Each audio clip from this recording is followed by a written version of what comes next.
Hello students, welcome in E-class of Social Science. Students, this video is the sum up video of your chapter number 1 history, that is where, when and how.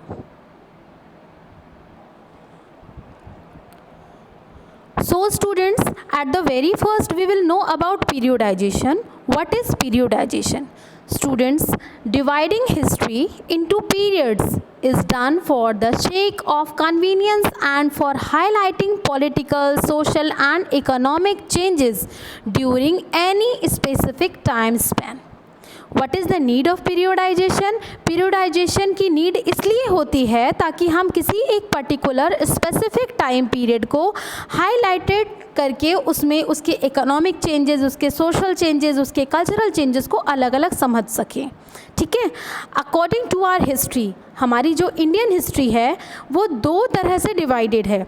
एक तो James मिल जिन्होंने divide किया है हमारी history को, तो ही had divided our history according to religion. Like our Indian ancient history is considered as the first period, that is known as Hindu period.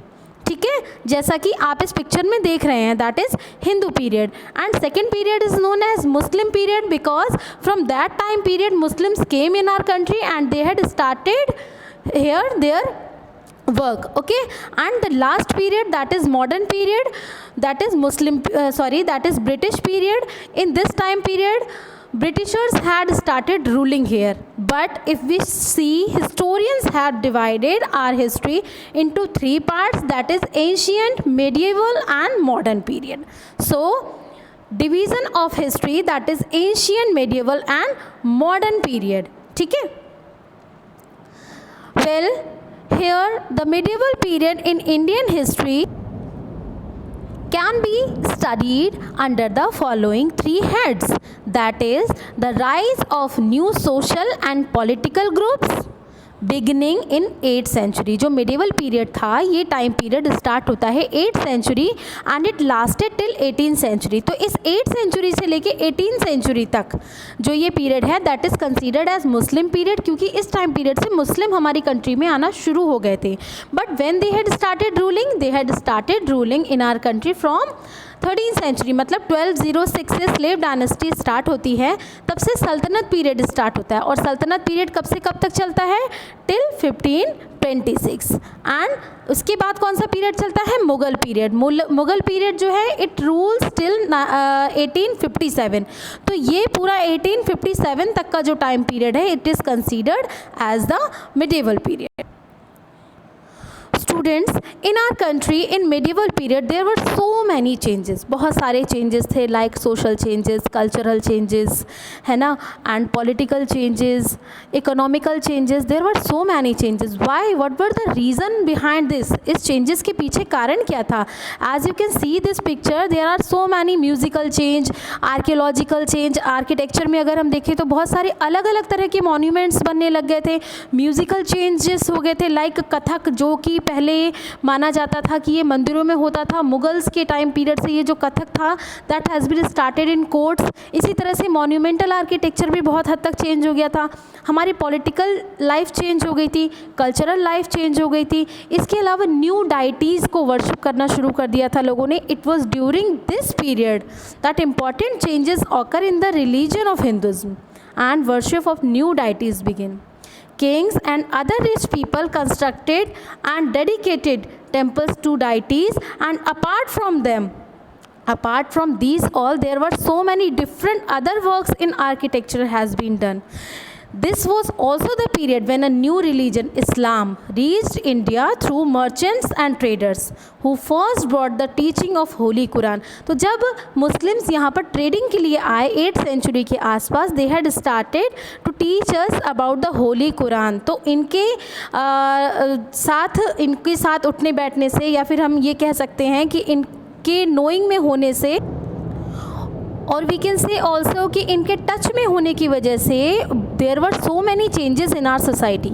Students, Muslim rule brought many changes in the Indian society and political necessities required the Muslim rulers to be little tolerant to Hindu. क्यों?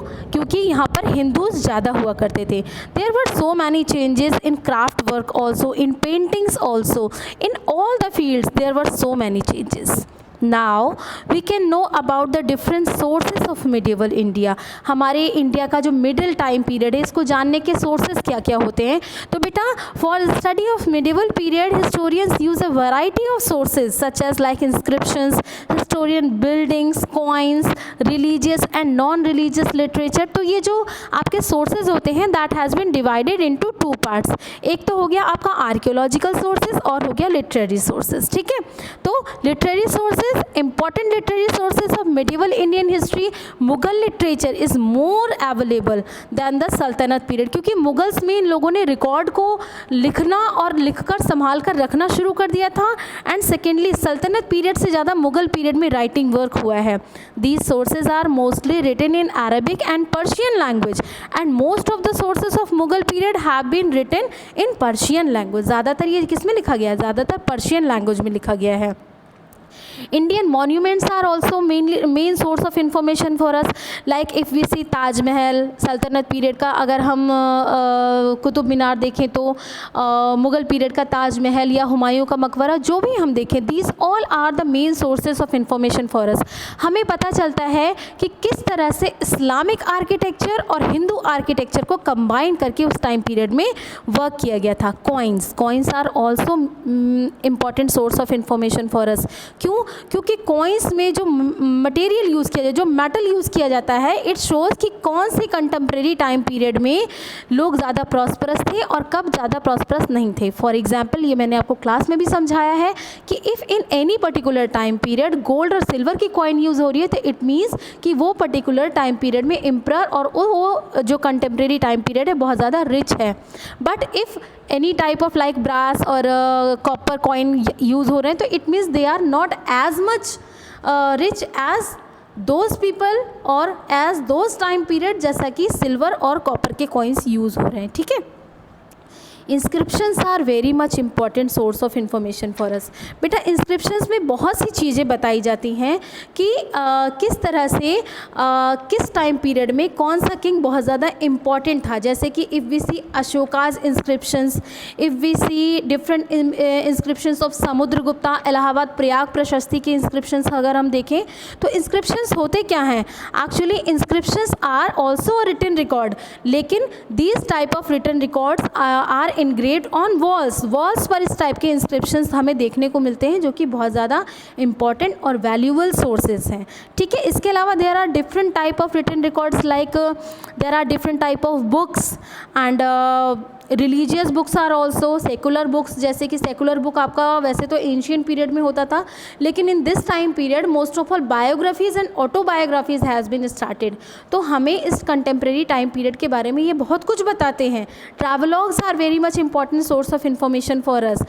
सो what are mentioned here, contemporary time period के culture, वहाँ का religious culture, वहाँ का उस time period का political background या फिर पॉलिटिकल टाइम पीरियड और फूड हैबिट्स और ह्यूमन नेचर, ये सारी चीज़ें और एडमिनिस्ट्रेशन, ये सारी चीज़ें जो हैं ये रिटन रिकॉर्ड से ही हमें पता चलती हैं. तो these are very much important source of information for us.